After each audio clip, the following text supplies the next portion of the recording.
I love taking time with young people because you all are extremely important.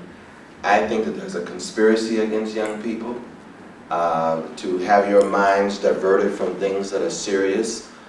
And to give you an example about what I mean by that is, and this is especially targeted at young black youth. In the 1960s, before all of you all were born, it was young people your age who were filling up the jails in the South protesting about the fact that there were water fountains that were set aside for white people, water fountains set aside for black people. And there were swimming pools for blacks and swimming pools for whites. And all throughout the South and a lot of parts of the country there was this division. It was called the Jim Crow system. You all heard about that? A long time ago. It used to be that way. You know, blacks were not allowed to go in the front door of the movie theaters. Blacks had to go to the back door instead of the balcony. It was the law. It was the law. If you went to the white section, you were arrested and sent to jail. That's the way it was up until very recently throughout the South. But it was children your age who went to jail, protested, filling up the jails, and they were 6 years old, 7 years old. They were 6, 7, 8, 9 years old. They were singing, they were doing the clench fist. That's what the children were doing. So our children in those days were going to jail, not for robbing and stealing, but for protesting. That's what they were doing. But the people who were in power in this country really understood the power of young black youth. And they made a decision after the 1960s. They made a decision and said, you know what?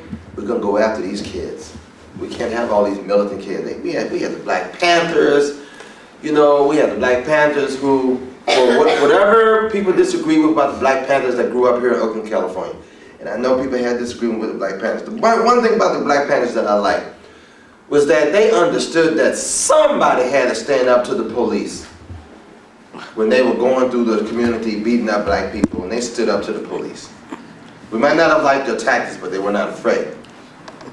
And they were not, again, they were not committing crimes and stuff like that. But the point is this: a decision was made by some people in Hollywood and in the music industry. We are going after young minds, and we're going to divert their attention from serious things. Here's how we're going to do it. So the first thing they did back in the 1970s, they started making these movies that we call blaxploitation movies. You know, for a long time they would not allow blacks to be in movies that a lot of people would see. But in the 1970s they started making these movies like Cleopatra Jones, Superfly, all of these kinds of things, right? And in all of those films, anybody who was doing anything serious, like organizing in the community, protesting against the Jim Crow laws that I talked about, anybody who was doing that, they were portrayed as like a clown, a non-serious person in the movie. But you know who were the heroes in those movies? The gangster, the pimp, the prostitute. Those were the big heroes. If you were organizing in the community, you were like this little quote-unquote marginalized figure. You were in the background. And you looked like a fool. And nobody listened to you. And that was not the case in the 1960s and 70s. People who were organizing in the community were taken seriously because we had thousands of people out in the street organizing to make our communities better. But in the movies, the pimp, the prostitute, the hustler, and the gangster became the hero in all of the blaxploitation movies. The next thing they did was they started sexualizing the music through the production of the music. You know, back in the day, black people were selling millions of records. And they didn't sing about baby lick me up all night long till I can't take it no more. I mean, they didn't do that, you know. But today, that's what's selling the records right now. That's what's selling the records. And so all the videos that you see on BET, most of the videos that you see on BET, isn't it interesting that the young girls always have their clothes off? And the young boys always have their clothes on? You know what statement is being made about that? That young girls' bodies are the most important thing, and that's what a man ought to want. That's what a young boy ought to want. So you show everything, all right? All of that is designed to keep your mind. That's what it's a conspiracy, because they understand the power that you have. But let me tell you something. I am so happy. I'm so proud of my young people, because the other day I spoke at the Tavis Smiley Conference, and I want all of you all to get information about the Tavis Smiley Foundation. They had young people your age from all over the country, 700 black youth.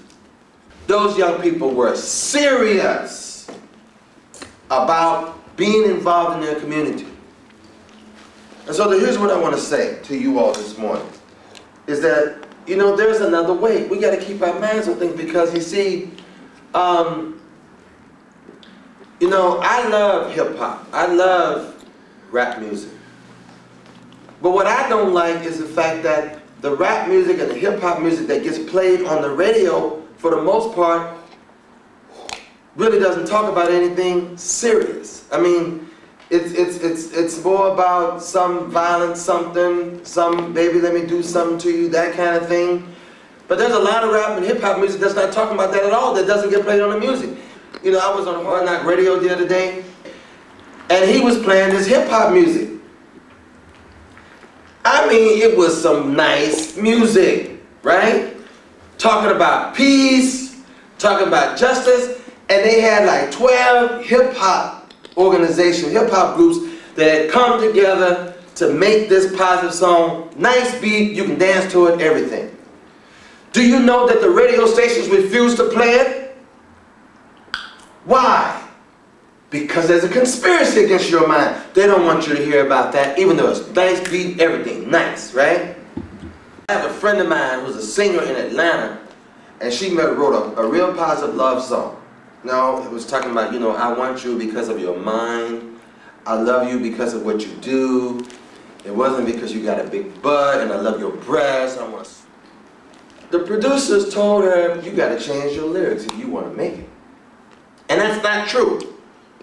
It's not true.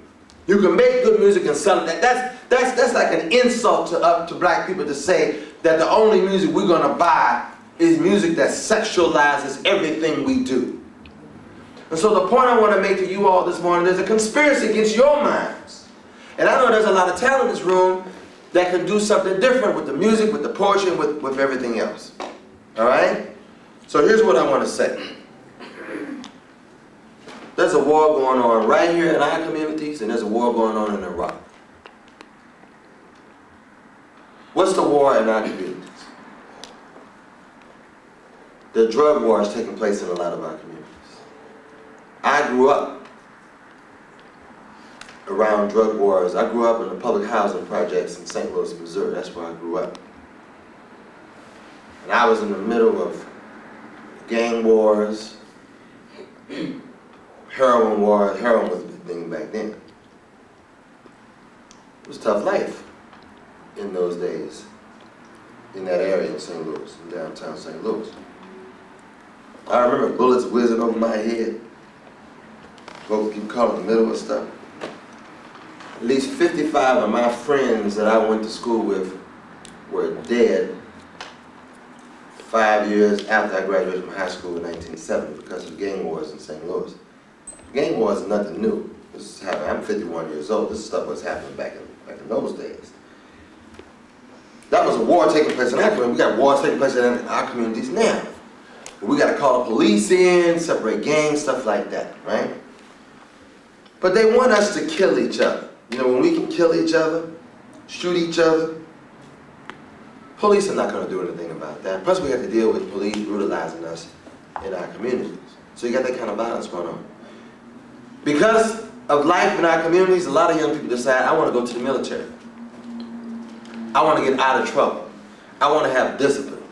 I want to have a life. I want to have a career. I want to make money. So the military recruiters come, or you go to the recruitment station, and a lot of young people go to the military. But what they don't tell you, what they don't emphasize when you go to the military is this. Every decision made by the President of the United States could have you somewhere where you may not think you might ever be. And that's exactly what's going on right now. So you got young black people, young Latino people, young white people in Iraq right now, in Afghanistan right now, in Korea right now, places that a lot of people didn't even read about. All of a sudden we're over in these places, getting shot at.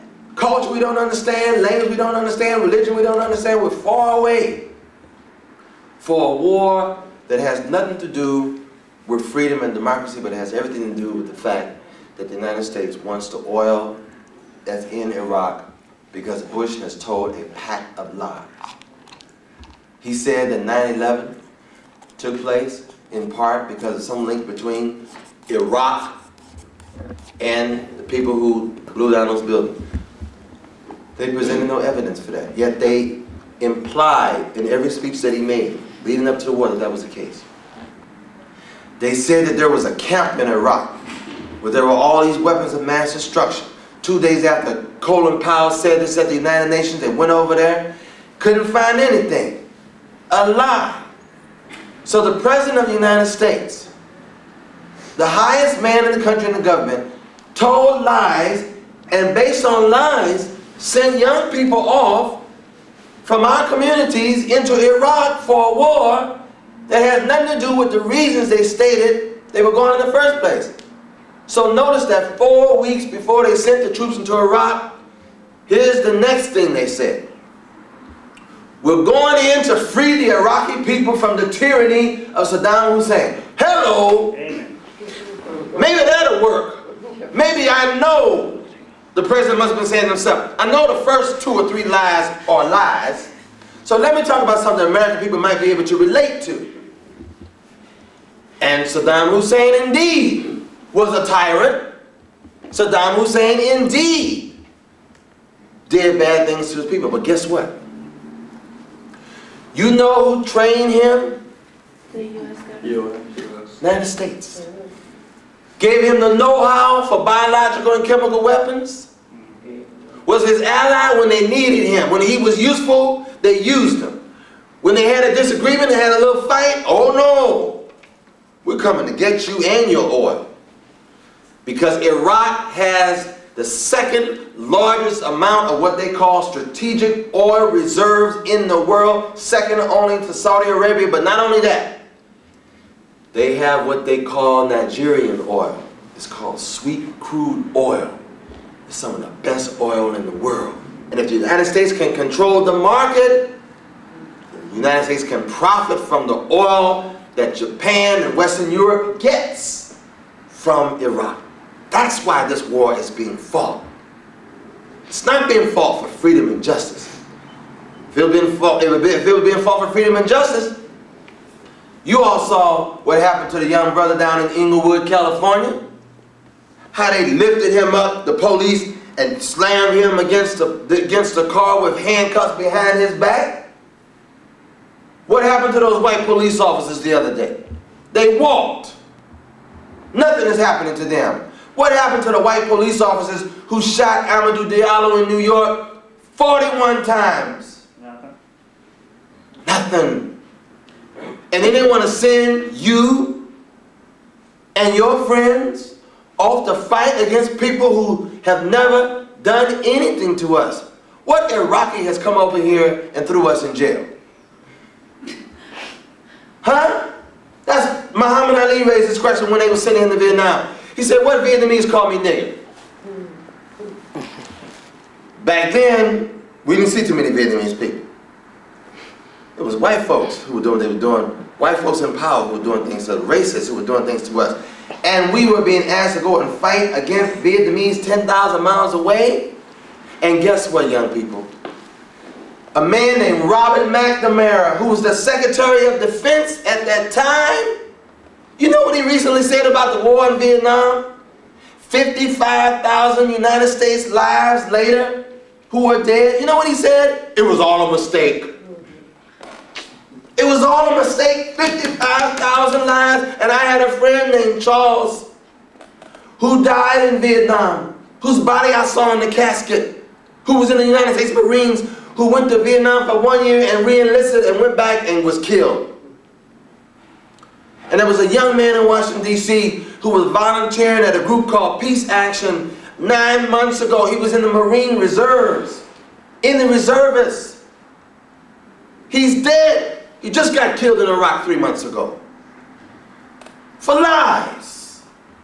And I'm telling all of you right now, that's why I'm saying, when the rap groups and the hip-hoppers come together and make a song about peace, and they were talking about all of these issues, and the radio stations decide, we're not playing it. That's an insult to you, because you know what the statement that's been made to you is? They don't want to hear that. Is that true? I know that's not true. Is that all you want to hear? No. I mean, I would love to hear about peace. I mean, you hear about sex all the time. Every day you turn on the radio and that's all it is. It just gets tired. It gets old after a while. There really has been a decision made. These producers are telling the rappers and the hip-hoppers to make certain kinds of songs. And the thing is, we know, like, what's the song by, is it Nas or Jackie? Is it Nas? The children's song? Yeah, I can. Yeah. Isn't that a nice song? Yeah.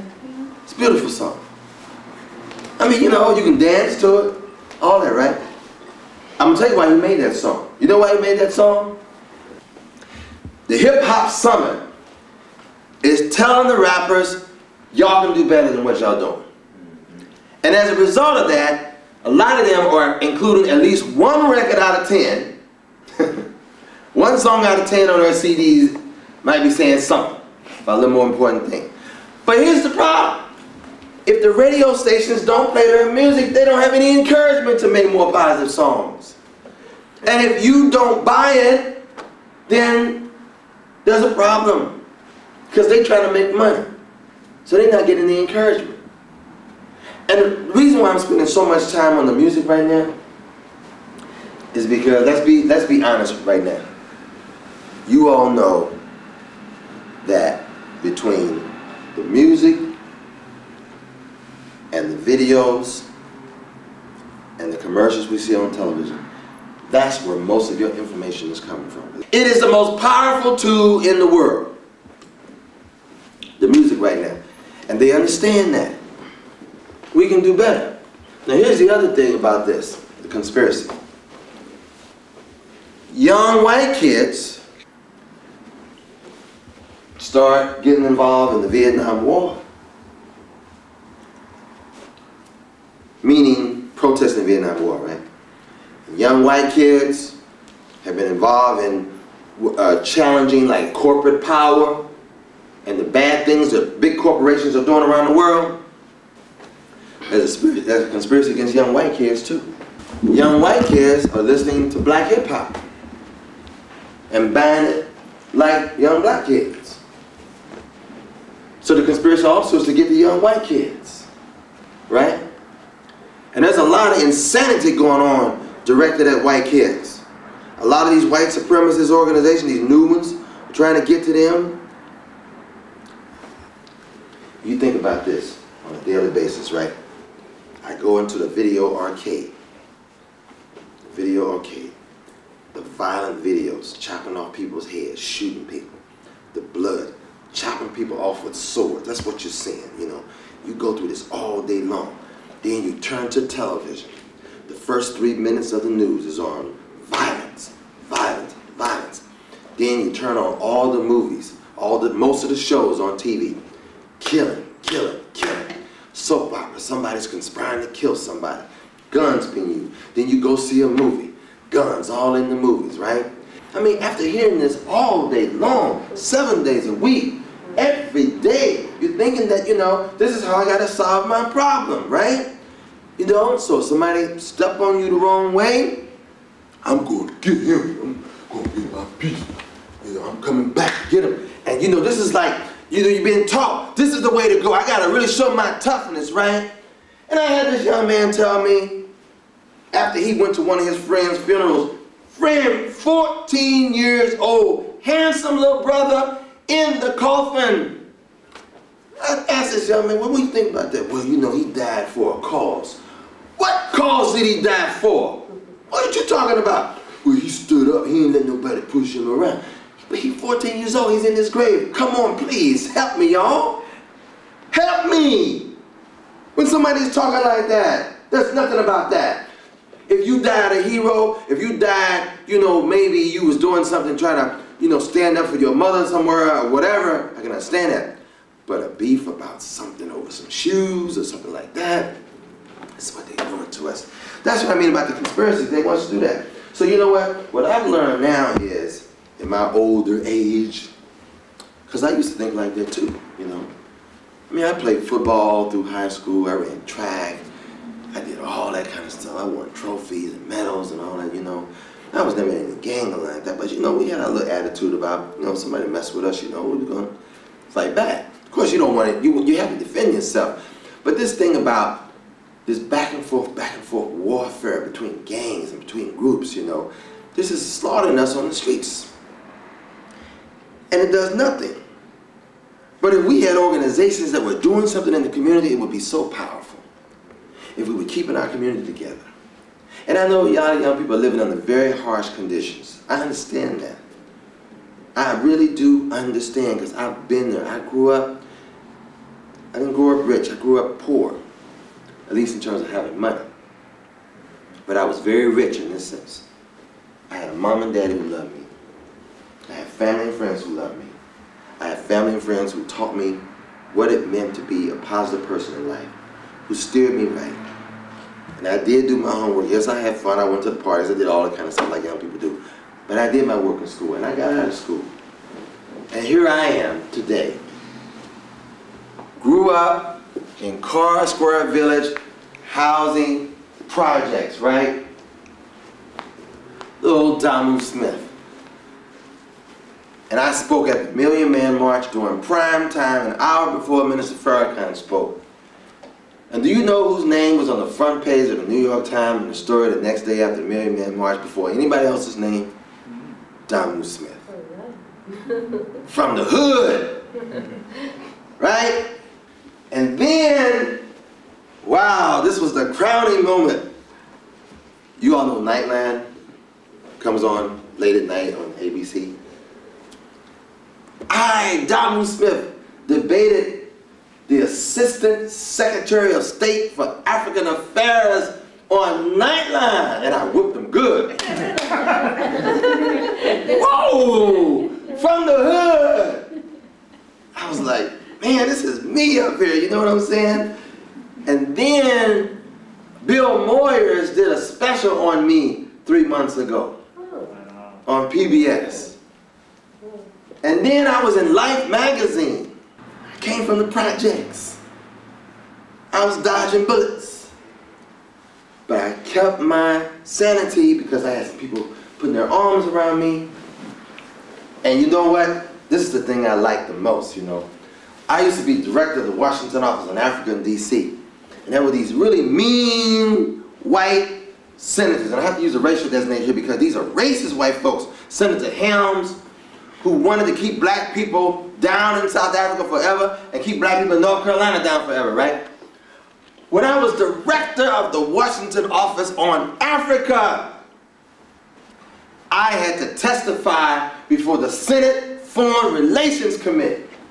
And Jesse Helms was the chair. Ooh, this is my moment. You know what I said to myself? I'm going to represent all black people today. I'm representing. And I stood up to that man. Ooh, I got him good. I got him so good. So good.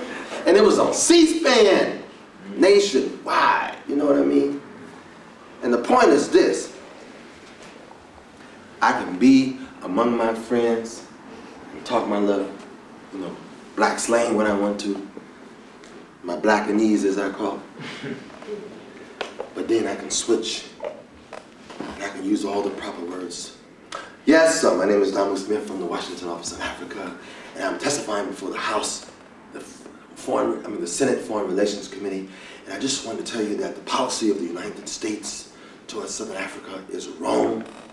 It is based on the premise that the white minority regime in South Africa should stay in power, and that United States corporations ought to be there investing in South Africa and strengthening that economy so that black people continue to make $1 a day. And I say to you, all you senators, this is wrong. then I can go somewhere else and say, hey look, you know, let me tell you what I'm saying. Got all them black people over there, you know what I'm saying? You got those economic corporations over there dominating black people. We got to get out of there. I can talk like that when I want to, but I can switch up when I need to. What am I saying to you all? We got to understand the role that we have to play with each other, and when we're trying to do something for people in this society, we got to use it all, what we know. We got to learn how to talk that talk in any situation. Here's my thing. When I was in school, I really studied hard. I mean, there's just no substitute for that. I can't sugarcoat it. I can't say anything else. I really studied hard. Alongside all the fun things that I did. I mean, I'm going to tell you something, I had fun when I was in school. I partied, I went to camp during the summer. I mean, I just did all the fun things the kids do. But I studied hard. I really wanted to learn how to read well. I wanted to learn how to spell well. I wanted to learn how to do my arithmetic and math well. I wanted to learn English. I mean, I just studied, and there's just no substitute for it, young folks. I mean, you just gotta get in there and do it. Now, I know that today there are a lot of distractions, you know, because a lot of times peers think that studying is, quote unquote, being white or being a nerd or being whatever. That's crazy. That's being stupid. You know, studying hard is being smart. You know? And so that's what I did all through school. That's why I know what I know today. I can read anything, you know. I have a pretty broad vocabulary because I really learned. I used to, when I was 8, 9, 10 years old, I was organizing clubs. I had clubs where we studied together and did activities together. It had academics to it, and it had fun to it. I mean, we actually, there were like 10 people in my club. I did this when I was in the 3rd, 4th, 5th, and 6th grade. 3rd, 4th, I was organizing that early. Since I was 8, organizing clubs. We were studying science, we were studying all that kind of stuff. So I just studied hard. But the one thing I had back in those days, again, there were adults who were mentoring us, who were just keeping us out of trouble. I mean, they really, those adults were very important, you know? And my mother and father were very important, you know, they really hung in there. The thing that I'm most proud of about my resume is that I am the father of Asha Smith. And I want to start off with that because I take fatherhood and parenthood very seriously, so that when I travel and when Asha can travel with me, I bring her with me because I want her to experience life in a different way, and I teach her things about life and work that I'm doing, because I want her to be whatever she wants to be in terms of her career. She has to take whatever talents and skills that she has, and she has to be doing something for people in life. That's what I'm teaching her. A lot of young people think that they're never going to get out of the presence of their circumstances. But wow, I can say that I had to rise above my circumstances and stay determined to do something positive for my community.